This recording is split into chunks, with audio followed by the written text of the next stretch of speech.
യേശുനായക പാപശാപനാശക, വീണ്ടെടുത്ത നിഞ്ജനത്തിനാത്മനായക. യേശുനായക പാപശാപനാശക, വീണ്ടെടുത്ത നിഞ്ജനത്തിനാത്മദായക. നിൻവരാവിൻ ലക്ഷ്യങ്ങളുമെങ്ങും കാണുന്നേ, ജാതി ജാതിയോട് പോരിനായുധങ്ങളാ. വ്യാധി മൂലം ഖേദിക്കുന്നീ മാനവരല്ല, ക്ഷാമവും ഭൂകമ്പവും അവിടവിടയാ. വ്യാധി മൂലം ഖേദിക്കുന്ന മാനവരല്ല, ക്ഷാമവും ഭൂകമ്പവും അവിടവിടയാ. യേശുനായക പാപശാപനാശക, വീണ്ടെടുത്ത നിഞ്ജനത്തിനാത്മനായക. അന്ത്യകാല സംഭവങ്ങളാലെ ഭുവനം, മാരകായുഗങ്ങളാലെ ലോകരാഷ്ട്രങ്ങൾ, സായുധ സമരത്തിനായി കളമൊരുക്കുന്നേ. കാന്തനെ നിൻ വരവിനെന്തു താമസിക്കുന്നു, സായുധ സമരത്തിനായി കളമൊരുക്കുന്നേ. കാന്തനെ നിൻ വരവിനെന്തു താമസിക്കുന്നു.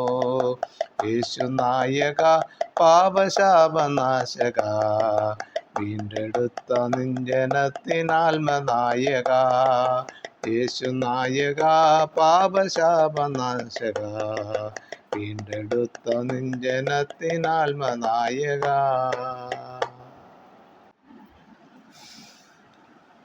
കർത്താവ് യേശു ക്രിസ്തുവിൻ്റെ നിസ്തുല്യ നാമത്തിൽ എല്ലാ പ്രിയ ശ്രോതാക്കൾക്കും സ്നേഹവന്ദനം അറിയിക്കുകയാണ്. ഇന്നത്തെ നമ്മുടെ ചിന്തയ്ക്കായിട്ട് അന്ത്യകാലത്തിൻ്റെ മുന്നറിയിപ്പുകളെക്കുറിച്ച് ദൈവദിനത്തിൽ പലയിടങ്ങളിലായിട്ട് പറഞ്ഞിരിക്കുന്ന വാക്യങ്ങൾ മാത്രം എടുത്ത് ഓർപ്പിക്കാനാണ് ഞാൻ ആഗ്രഹിക്കുന്നത്.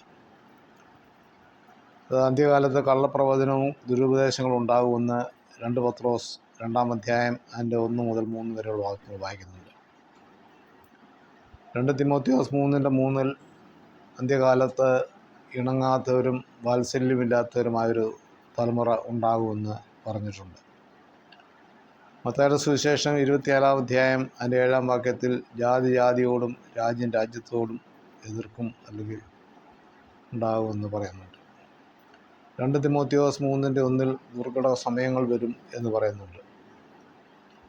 മത്തായിയുടെ സുവിശേഷം 24-ാം അധ്യായം 6-ാം വാക്യത്തിൽ യുദ്ധങ്ങളും യുദ്ധശ്രുതികളും ഉണ്ടാകുമെന്ന് കേൾക്കുന്നുണ്ട്. മത്തായിയുടെ സുവിശേഷം 24-ാം അധ്യായം 12-ാം വാക്യത്തിൽ അധർമ്മം അന്ത്യകാലത്ത് പെരുകും എന്ന് പറഞ്ഞിട്ടുണ്ട്. 2 തിമോത്തിയോസ് 3:5 ഭക്തിയുടെ വേഷം ധരിക്കുന്നവർ അന്ത്യകാലത്ത് വർദ്ധിക്കും എന്ന് പറഞ്ഞിട്ടുണ്ട്.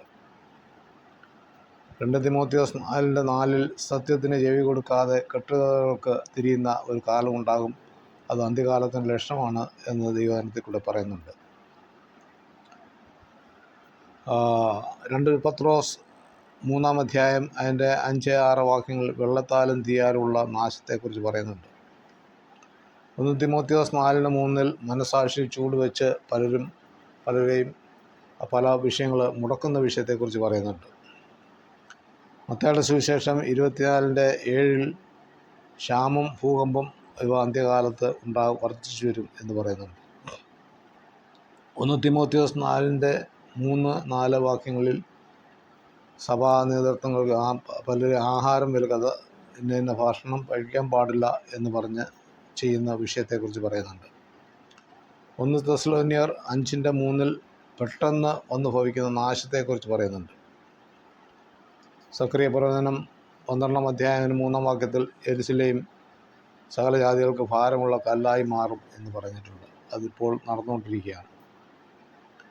മത്തായിയുടെ സുവിശേഷം 13-ാം അധ്യായം 25 മുതൽ 30 വാക്യങ്ങളിൽ ശത്രു കള വിതയ്ക്കുന്ന വിഷയത്തെക്കുറിച്ച്, അതായത് ദൈവവചനത്തെ സത്യവചനത്തിന് വിരുദ്ധമായി കളകൾ അല്ലെങ്കിൽ അസത്യങ്ങൾ വിതയ്ക്കുക. മത്തായി 24:11 മുതൽ 24 വാക്യങ്ങളിൽ പറയുന്നത് സുവിശേഷം സകല ജാതികളിലും വിടും എന്നാണ് പറഞ്ഞിരിക്കുന്നത്. ലൂക്കോസിൻ്റെ സുവിശേഷം 21-ാം അധ്യായം അതിൻ്റെ 16-ാം വാക്യത്തിൽ സ്വന്തക്കാർ അല്ലെങ്കിൽ സഹോദരങ്ങൾ, മാതാപിതാക്കൾ ഇവരൊക്കെയും മറ്റുള്ളവരെ ചില വിഷയങ്ങൾ വരുമ്പോൾ അവരെ കൊലയ്ക്ക് ഏൽപ്പിക്കുന്ന വിഷയത്തെക്കുറിച്ച് പറയുന്നുണ്ട്. 2 തിമോത്തിയോസ് 3-ാം അധ്യായം അതിൻ്റെ 4-ാം വാക്യത്തിൽ ഭോഗപ്രിയന്മാരായി അന്ത്യകാലത്ത് അനേകർ വരുമെന്ന് പറയുന്നുണ്ട്. മത്തായിയുടെ സുവിശേഷം 24-ാം അധ്യായത്തിൽ അനേകരുടെ സ്നേഹം തണുത്തു പോകുന്നതിനെക്കുറിച്ച് പറയുന്നുണ്ട്. മത്തായിയുടെ സുവിശേഷം 24-ാം അധ്യായം 9-ാം വാക്യത്തിൽ ഭൂകമ്പങ്ങൾ അവിടോളങ്ങളായുണ്ടാവുമെന്ന് പറയുന്നുണ്ട്. ലൂക്കോസിന്റെ സുവിശേഷം 21-ാം അധ്യായം അതിൻ്റെ 25-ാം വാക്യത്തിൽ സൂര്യനിലും ചന്ദ്രനിലും നക്ഷത്രങ്ങളിലും പല മാറ്റങ്ങളും സംഭവിക്കുന്നതായിട്ട് കാണുന്നുണ്ട്. 2 തിമോത്തിയോസ് 3:2 അമ്മയപ്പന്മാരെ അനുസരിക്കാത്തൊരു തലമുറ ഉണ്ടാകുമെന്ന് പറയുന്നുണ്ട്. 2 പത്രോസ് 3-ാം അധ്യായം 4-ാം വാക്യത്തിൽ സ്വന്തം മോഹങ്ങളെ അനുസരിച്ച് നടക്കുന്ന പരിഹാസികൾ ഉണ്ടാകുമെന്ന് പറയുന്നുണ്ട്. അതുപോലെ തിരുവചനത്തിൽ അനേക വിഷയങ്ങൾ അവിടെയിടങ്ങളായിട്ട് നമുക്ക് കാണുവാൻ കൊണ്ട് സാധിക്കും. ഇതൊക്കെയും അന്ത്യകാലത്തിൻ്റെ ലക്ഷണമാണെന്നും ആകയാൽ ഇതൊക്കെയും കാണുമ്പോഴും അറിയുമ്പോഴും കർത്താവിൻ്റെ വരവ് ഏറ്റവും അടുത്തിരിക്കുന്നെന്ന് അറിഞ്ഞ് തലകളെ ഉയർത്തി ആത്മനാഥൻ്റെ വരവിന് വേണ്ടി ഒരുങ്ങിയിരിപ്പാൻ തോന്നും. സർവശക്തനായ കർത്താവ് എവിടെയും ജീവിതത്തെ സഹായിക്കട്ടെ.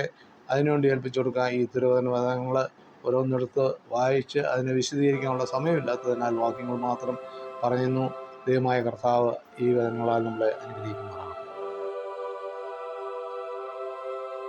തിരുവചന ഭാഗം തുടർന്നും ലഭിക്കുവാൻ ഈ വീഡിയോ ലൈക്ക് ചെയ്യുക, ഷെയർ ചെയ്യുക, സബ്സ്ക്രൈബ് ചെയ്ത് സപ്പോർട്ട് ചെയ്യുക. അടുത്ത തിരുവചനവുമായി നമുക്ക് വീണ്ടും കാണാം.